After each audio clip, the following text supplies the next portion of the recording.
Madam नमस्ते। नमस्ते भन न।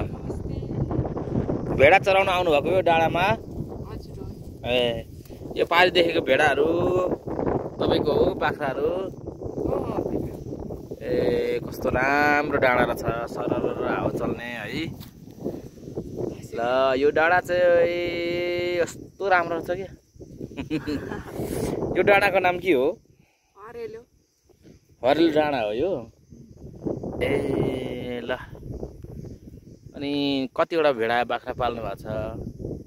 80-90 वटा छ। हजुर 80-90 वटा छ। 80-90 वटा भेडा पाल्नु भएको छ? राम राम राम। ल है दर्शकबिन, हामी चाहिँ यति बेला यो हरेलो डाँडामा सरर शीतल ताप्दैछौँ। यता हेर्नुहुन्छ डाँडै डाँडा यो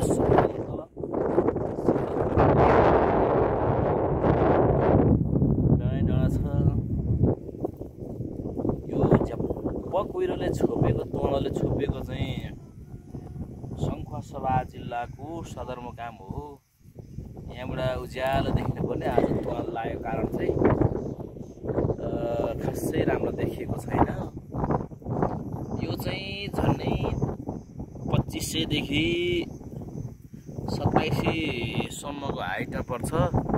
जाडामा त एकदमै जाडो ठाउँ हुन्छ। यो चाहिँ चिसो ठाउँ हो। यहाँ भेडाहरू पालेको यो डाँडै डाँडा चाहिँ डुल्ने ठाउँ रहेछ, घुम्ने ठाउँ रहेछ, पर्यटक स्थल रहेछ। पर्यटकहरूलाई चाहिँ पर्यटन प्रदान गर्नको लागि चाहिँ यहाँ सिँढी लगाएर डाँडा सरर घुम्ने बनाएको रहेछ। तपाईँ पनि यो भिडियो हेरेर हरेलो डाँडाको भ्यू गर्नु मन छ, यहाँको शीतल हावा खानु मन छ, लिनु मन छ भने, अनि यसो मिठो भेडाको मासु खानु मन छ भने चाहिँ हरेलो डाँडातिर आउनु होला। यहाँ कालो भेडा, सेतो भेडा सबै खालको भेडाहरू छ।